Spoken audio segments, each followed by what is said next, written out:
Looking at here, Big East matchup on Tuesday. You'll be at this game. Marquette at St. John's. Big one in the Big East. 6:30 p.m. Eastern Time tip on FS1.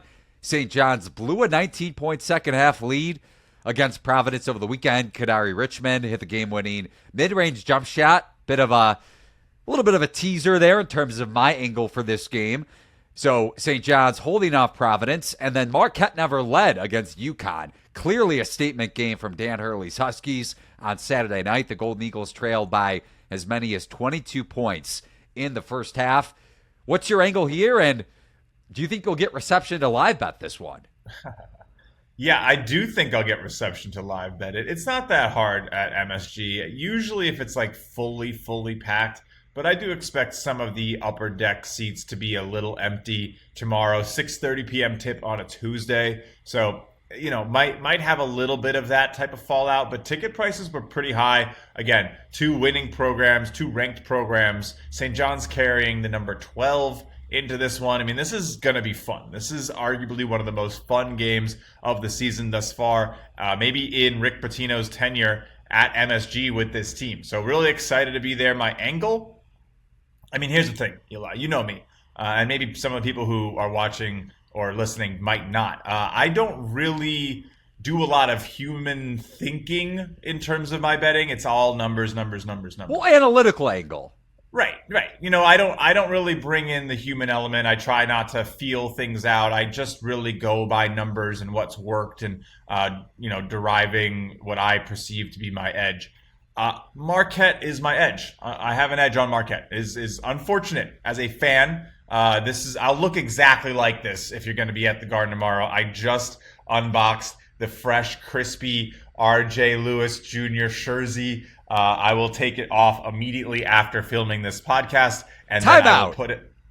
Time out, because I want to have a quick discussion about jerseys. So I used to work in Chicago sports radio. This is when I was an intern, actually. I got a ton of flack for wearing jerseys to the point where I never wore one again, because the kind of criticism that elitists tend to give about adult males who wear jerseys, well, you're the same age as them. Why are you rocking a jersey, let alone a jersey? So I'll ask you that question, because they're completely out of my life at this point. Not that I'm judging. You mean like why a jersey? Because I couldn't. I personally, it's a couple things. I collect T-shirts. I have a college basketball T-shirt collection. That is what I've decided to run with. I don't know why. I find them a little bit more fun. I don't think you can really wear a jersey to as many things. Like, I love the athletic T-shirt in the gym. Like, that's the thing. It's a gym shirt collection for me, and like a pajama shirt and like a lounge shirt collection for me. So I do have some jerseys. My jersey collection's more geared towards like my fandom. So I have like some throwback. I have a Karl Anthony Towns Kentucky jersey. I have a signed, game-worn Deuce McBride, West Virginia jersey. I have a signed Tyler Kolek jersey. But these are jerseys, and not that I'm hating at all on the jersey game. It's just it makes me think back to right. Yeah, this is my first jersey with the number on it. Usually, I usually just do like the St. John's basketball, but like in terms of RJ having a great season, I love the Scarlet too, which is a little bit tougher to find. A lot of the St. John's stuff is the white jersey. And yeah, this was just already in stock. I wanted it for the game. I rush ordered it to get it here.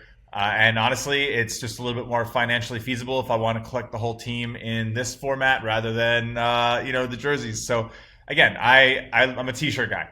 I love my T-shirts. I'm close to like 40 schools now. So end of season, I'll post a picture of how many T-shirts I have. So yeah, no. See what I do, and I mentioned this on one of last year's episodes. I collect whether it's a sweatshirt, shirt, hat of a futures bet that I make, because I love rocking the team that I'm rooting for theoretically throughout a tournament run for a couple months. And then I'm like, why did I buy this again when it's June or July?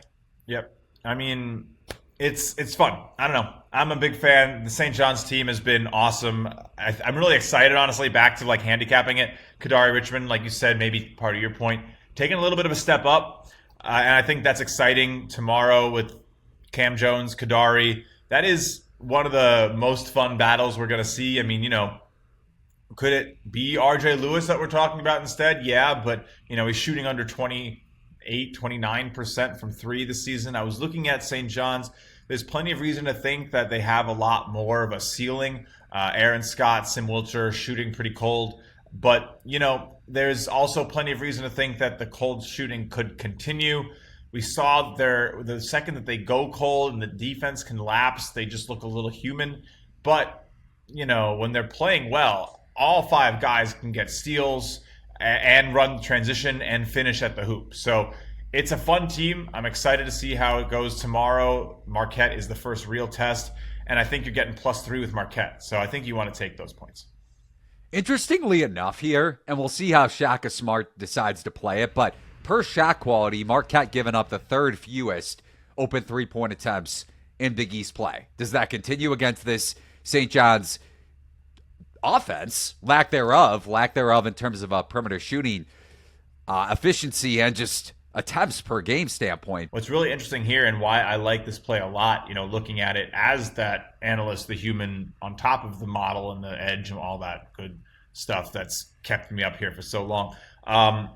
They keep the ball. They keep good control of the ball, Eli, and that's a big deal against this St. John's team because they subsist off of those extra possessions that they gain through the steals. So if you're not losing the ball and you're also taking it away from a unit that can be a little sloppy in terms of the St. John's offense, especially if they're trying to force the issue with Zuby Ejiofor at the rim, I do think this could be there's a letdown waiting to happen for St. John's. Like it's coming. They're overrated. The number next to their name is going to continue to keep this a little bit inflated. This is what again +3 for Marquette. I would probably make it a pickup.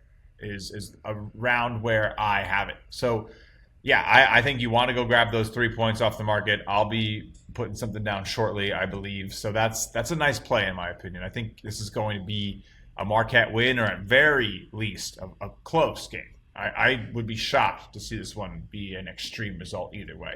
Could even see even more overtime because goodness knows it's what happens in the Big East. Just to jump back to something I said, and interesting that you brought that up, your numbers may have this one near a pick versus St. John's -3. To your point, Red Storm outperforming in a bunch of different areas the overall expectation, especially mid-range efficiency of late. So Marquette's opponents and Marquette on their end of the floor in the 3rd percentile of mid-range defensive efficiency and in the 33rd percentile of mid-range attempt rate allowed. So not nearly as bad as I initially thought, but still worth reiterating. And then one last thing here for me in this matchup, another point to back you up. I don't think I'm going to have a play in the game, but I do lean Marquette. Ben Gold has been a much better defender, especially at the rim, than I gave him credit for entering the year, with Marquette making some tweaks in their starting lineup. And I think he may be ready for this matchup against Zuby Ejiofor because we've seen it time and time again, especially when St. John's has gotten down in some of these games at the Garden. And regardless, they've gone to Ejiofor to kind of reset their offense and or Kadari Richmond off the dribble mid-range pull-up. But Ejiofor has been a big part of that, kind of resetting things when, to your point, Pitino's team has been a bit erratic at the offensive end. And look, as the guy sitting here in an RJ Lewis jersey, this is a spot where I think the coach Kim English comments continue to come to light. And St. John's is what he kind of said, right? They're not going to wow you with shot making. They are in the 20th percentile nationally in shot making. And it's, again, that's not really pretty. But they do everything else well. They are mean in transition. They force those turnovers, and then they can finish the rim well in the half court as well. So it's not like they're terrible, but if you can force them to take jump shots, you can definitely beat them. The problem is no one seems to be able to do that for a full game. Everyone calls them the best second half team because, it's an onslaught.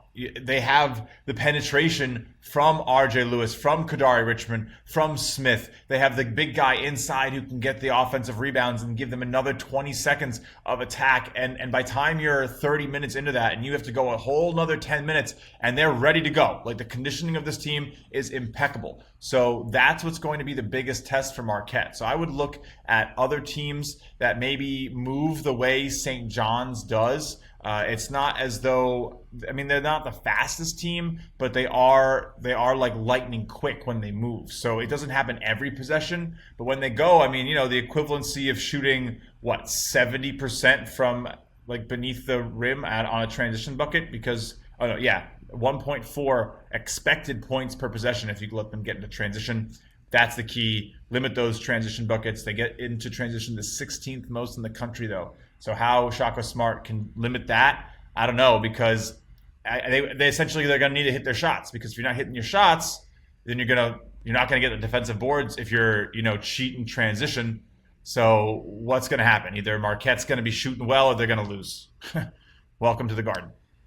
Right. And to that point about Marquette shooting well, looking at Cam Jones, three-point efficiency has not been a strong suit for him over the last 5 or 10 games, around 32%. And if you remember going back to non-conference play, he was like 10-1 to win the Wooden Award. Now he's 100-1, and rightfully so. I just worry, does regression start to happen? You could say the D word in some senses. Maybe he's due for regression, but against this defense, a physical one at that, I have my concerns. Yeah, they've been struggling offensively in the conference for sure. I expected to be scoring 6 extra points per 100 possessions per shot quality. So, probably where I'll leave it. It's a good buy low on Marquette, a good sell high on St. John's, but it's a scary one. If you like form to continue, it's St. John's. If you like that median expected average to play out, it's Marquette.